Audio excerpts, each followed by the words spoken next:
State bar council के building में एक लिफ्ट पड़ी हुई है, पुरानी लिफ्ट पड़ी हुई है। मैं अपनी आंखों से 10 साल से देख रही हूँ वो लिफ्ट खराब पड़ा हुआ है। उस लिफ्ट के नाम पे हमारे इस बजट में प्रत्येक साल 20 लाख रुपए का बिल बनाया जाता है लिफ्ट और लिफ्टमैन के नाम पे। फ्लाइट की टिकट का खर्च हमारे बार काउंसिल के मेंबर लोग लेते हैं बार काउंसिल से, वकीलों के पैसे से। पीएफ कंट्रीब्यूशन 1 करोड़ 20 लाख रुपए। बार काउंसिल बिल्डिंग जो है हर एक साल मरम्मत की जाती है, हर साल छप्पर टूटता है, हर साल बिल्डिंग का ध्वस्त होता है, उसकी दीवारें टूटती हैं, हर साल मरम्मत में 1 करोड़ रुपया खर्च हो जाता है। इलेक्ट्रिसिटी का बिल जो है ना 19 lakh 19 lakh. Maintenance of AC 5 lakh. Photo state जो होता है वो भी आता है। हिंदी हमारी मातृभाषा है और हम एक नागरिक होने के नाते ये कर्तव्य बनता है कि अपनी हिंदी भाषा का विस्तार संपूर्ण भारत में जितना हो सकता है अपनी भाषा का विस्तार करें, और मैंने वही किया। नागरिक होने के नाते मैंने अपने कर्तव्यों का निर्वहन किया और मैंने हिंदी में ड्राफ्टिंग करके दी। यदि आपको समझ में नहीं आता है तो आप इंग्लैंड में जाके बस जाइए। गुड मॉर्निंग सभी को, आदाब। मैंने कहा था कि मैं आ रही हूँ सैटरडे को, एवरी सैटरडे को आती रहूंगी। वीडियो थोड़ी सी लंबी होने जा रही है, पेशेंस के साथ सुनिएगा, क्योंकि आज जो मैं बताने जा रही हूँ मैंने कभी भी बताया नहीं। बहुत सारे रहस्य हैं जिसका आज पर्दाफाश होगा, और आप लोग अपने तमाम चहीते मेंबर से पूछिए कि ये बार काउंसिल में वकीलों के फंड का किस कदर से, किस तरह से दुरुपयोग किया जा रहा है, मिस एप्रोप्रिएशन की जा रही है मेंबर्स के द्वारा, ऑनरेबल चेयरमैन के द्वारा, ऑनरेबल बीसीआई चेयरमैन के द्वारा। अब मैं आप लोग को बताना चाहूंगी कि 2018 से अब तक मैंने कितने एप्लीकेशन दिए, उन सारे एप्लीकेशन पे हमारे ऑनरेबल चेयरमैन साहब ने क्या किया। मैंने कुछ जांच की मांग भी की थी, कोई जांच नहीं हुआ। अरे मैंने आरोप लगाया था कि 17,77,000 में बाथरूम की मरम्मत हो रही है, इस पे जांच हो, वीडियो बना के मीडिया के सामने, कोई जांच नहीं। अरे हमको शो कॉज तो कर लेते हैं, इतना बड़ा गंभीर आरोप आपने कैसे लगा दिया हमारे इतने माननीय मेंबरों के खिलाफ।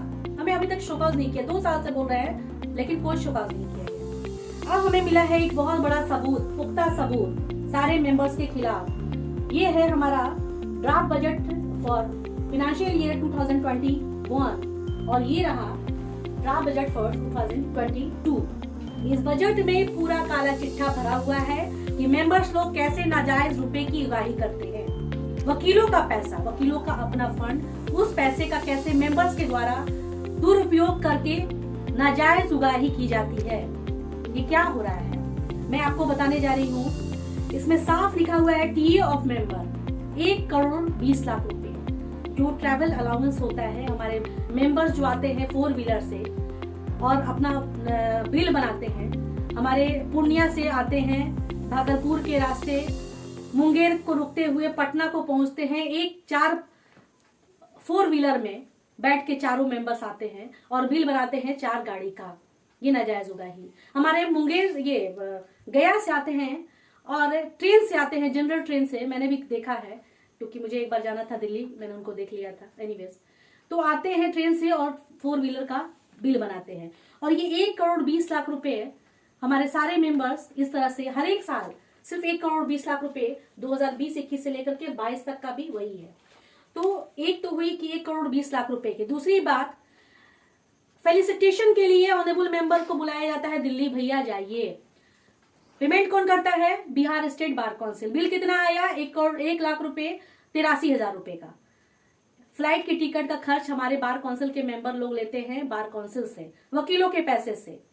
अब आइए, बिहार स्टेट बार काउंसिल में पोस्टल एक्सपेंसेस क्या आते हैं, जो डाक से भेजे जाते हैं, पत्राचार किए जाते हैं, करस्पॉन्डेंस किए जाते हैं, 3 लाख रुपए का बिल एक्सपेंसेस आए हैं। उसके बाद ईपीएफ कंट्रीब्यूशन पे मैं आपको पूरा लिस्ट बताती जा रही हूँ, गौर से सुनिएगा, पेशेंस से सुनिएगा, जाइएगा नहीं। ये आपका पैसा है, ये आपका पैसा है, आप तक नहीं पहुंच रहा है। मैं पूरी प्रयास में हूँ कि वकीलों के इंटरेस्ट में काम हो, चाहे इसके लिए मुझे जो जहां तक जाना होगा मैं जाऊंगी, मैं करूंगी, लेकिन आप लोग सुनिए और समझिए। आपका पैसा है। EPF contribution 1 crore 20 lakh rupees. Bar council building जो है हर एक साल मरम्मत की जाती है, हर साल छप्पर टूटता है, हर साल बिल्डिंग का ध्वस्त होता है, उसकी दीवारें टूटती हैं, हर साल मरम्मत में 1 करोड़ रुपया खर्च हो जाता है। इलेक्ट्रिसिटी का बिल जो है ना 19 lakh 19 lakh. Maintenance of AC 5 lakh. Photo state जो होता है वो भी आता है 5 lakh. Maintenance of guest room, जो हमारे ऑनरेबल मेंबर लोग आके ठहरते हैं, उसका मेंटेनेंस जो है वो 6,99,093 रुपए।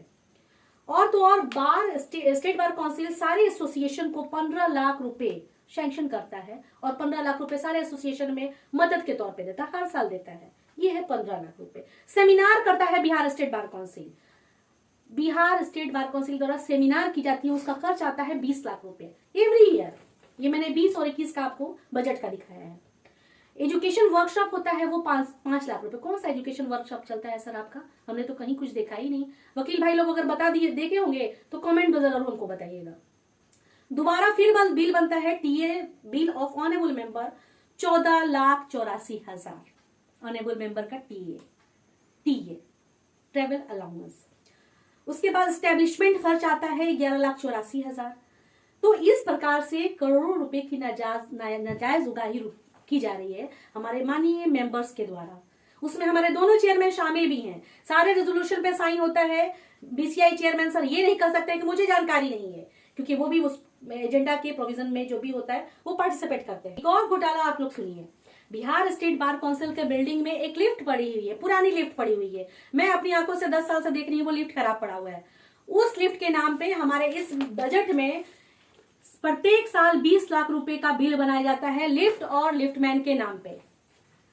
हमारे सारे एडवोकेट जो पटना हाईकोर्ट में प्रैक्टिस करते हैं और जो चेंबर जिन्होंने रख रखा है वो लोग जाते हैं, देखते हैं कि लिफ्ट खराब है। आप लोग बताइए कि ये लिफ्ट कब से फंक्शन में है और लिफ्टमैन है या नहीं है, ये आप लोग बताइए। ये 20 लाख रुपए हर एक साल ये लोग बजट में लाते हैं और उसको बहुत खुशी खुशी यूनानिमसली ताली बजा बजा करके सारे लोग उसको रिजॉल्व करते हैं। तो ये है हमारे बार काउंसिल की फैक्ट, जिससे मैं कुछ 5% अवगत हुई हूं और आप लोगों को बता रही हूं कि ये लोग किस तरीके से बिहार स्टेट बार काउंसिल के पैसे, वकीलों के पैसे को बंदर बांट करके रखे हैं। मैं आपको बता दूं कि सिर्फ मैं उससे फिनांस कमेटी में सिर्फ मैं नहीं थी, नीतू झा भी थी, धर्मनाथ यादव जी भी थे, लेकिन इन लोगों को नहीं दिखाई दिया। इन लोगों को सिर्फ यस मैन बना हुआ रहते हुए पसंद है। 4 टेन्योर से हमारे धर्मनाथ बाबू हैं, लेकिन उनको पता ही नहीं कि इस तरह का कोई घोटाला हो रहा है। अरे पता कैसे होगा, आप लोग तो खुद उसमें शामिल हैं। नीतू जी जो नई आई थी, कम से कम वकीलों को उनसे विश्वास था कि कुछ अच्छा काम करेंगी, तो वो तो बस यस सर, प्रणाम सर, जी सर, जो कहे सर, हाँ सर। अरे आगे बढ़िएगा, आगे बढ़िएगा, कम से कम महिला है, कुछ तो अपना सम्मान बचाइए। आप जानती हैं कि ये सब गलत हो रहा, फिर भी आप अभी तक आवाज क्यों नहीं उठाई? आप मेरे पीछे पड़ी रहती हैं। कभी वकीलों के इंटरेस्ट में भी बात कर लिया कीजिए।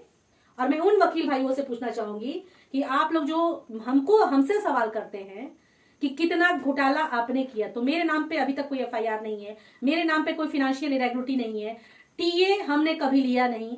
सिटिंग अलाउंस में 4,000 3,000 जो भी आता है, 15 से 20,000, बहुत हुआ तो 30,000, इससे ज्यादा मेरे पास नहीं है। अगर आया है तो सारे मेंबर्स मुझे दिखा दें। ये सवाल आप लोग वही लोग पूछते हैं जो हमारे माननीय मनन कुमार मिश्रा जी के बहुत बहुत करीबी हैं और उनको फॉलो करना जानते हैं। तो आप लोग वकील के दुश्मन हैं। ये सवाल मैंने अपने लिए नहीं किया है, ये लड़ाई मैं अपने लिए नहीं लड़ रही हूँ, ये लड़ाई मैं आपके लिए लड़ रही हूँ और अकेले लड़ रही हूँ। आप लोग को सहयोग करना चाहिए, ना कि डिस्करेज करना चाहिए। अब आइए, बिहार स्टेट बार काउंसिल में तो जो चल रहा था वो उन्होंने अपना रिजोल्व करके डिसीजन ले लिया। अब बीसीआई की बात करते हैं। तो बीसीआई में जो कहा गया कि आप पे मैंने जो एप्लीकेशन दिया था, तो एप्लीकेशन इंग्लिश में दिया था, एक हिंदी में मैंने दिया था, ताकि वो लोग शुद्ध हिंदी में समझ लें बातों को। अगर ना समझ में आए तो उन्होंने फिर एक लेटर हमको 9/11 को दिया है और कहा कि भाई हिंदी में हम नहीं जानते हैं, आप अंग्रेजी में दीजिए। तो श्रीमान, भारतीय संविधान की आर्टिकल 350 और 351 को आप जरा पढ़ लीजिए। हिंदी हमारी मातृभाषा है और हम एक नागरिक होने के नाते ये कर्तव्य बनता है कि अपनी हिंदी भाषा का विस्तार संपूर्ण भारत में जितना हो सकता है अपनी भाषा का विस्तार करें। और मैंने वही किया। नागरिक होने के नाते मैंने अपने कर्तव्यों का निर्वहन किया और मैंने हिंदी में ड्राफ्टिंग करके दी। यदि आपको समझ में नहीं आता है तो आप इंग्लैंड में जाके बस जाइए। आपको अंग्रेजी आती है, आप इंग्लैंड में जाइए, हिंदुस्तान में आपकी जगह नहीं है। और गुड फेथ में अगर मैंने एडवोकेट के लिए इंटरेस्ट में आवाज उठाया है तो ये मेरा मिसकंडक्ट नहीं होगा, ये मेरा मिसकंडक्ट नहीं है, क्योंकि मैंने गुड फेथ में आवाज उठाई है। और अगर आपको लगता है श्रीमान तो एक और डीसी चला दीजिएगा, जैसे और झेल रही हूँ 2-4 और झेल दूंगी, कोई फर्क नहीं पड़ता है। आप सभी से आग्रह है कि आप लोग अभी भी जगिए। ये बार बार मेरा कहने का मतलब है कि वकीलों का पैसा वकीलों तक पहुंचे। मेडिक्लेम, डेथ क्लेम जो पेंडिंग है वो पेंडिंग ना रहे। आप जब बेड पे जाइएगा, जब बीमार होइएगा, तब मेरी बात एक एक बात कान में गूंजेगी। अभी शायद आपको नहीं गूंज रही है। आप लोग कम से कम इस बारे में विचार कीजिए कि मैं सही बोल रही हूँ कि गलत बोल रही हूँ। ये वकीलों का पैसा है, वकीलों तक पहुंचना चाहिए। एवरी सैटरडे मैं आप लोग के बीच में रहूंगी, हर इशू को उठाऊंगी, हर बात को कहूंगी, आपका सहयोग भी लूंगी, समर्थन भी लूंगी, आगे भी बढ़ूंगी। और आज मीटिंग है बिहार स्टेट बार काउंसिल की। मैं ऑनरेबल चेयरमैन सर से इस वीडियो के माध्यम से कहूंगी कि सर अभी भी समय है, काउंसिल वकीलों के इंटरेस्ट में काम करे, वरना रिजाइन दीजिए आप लोग। मैं भी रिजाइन दूंगी, सारे मेंबर्स रिजाइन दीजिए, या तो काम कीजिए या रिजाइन दीजिए। दो में एक ऑप्शन आपके पास है, या तो काम कीजिए वकीलों के इंटरेस्ट में या रिजाइन दीजिए। जय हिंद, जय भारत।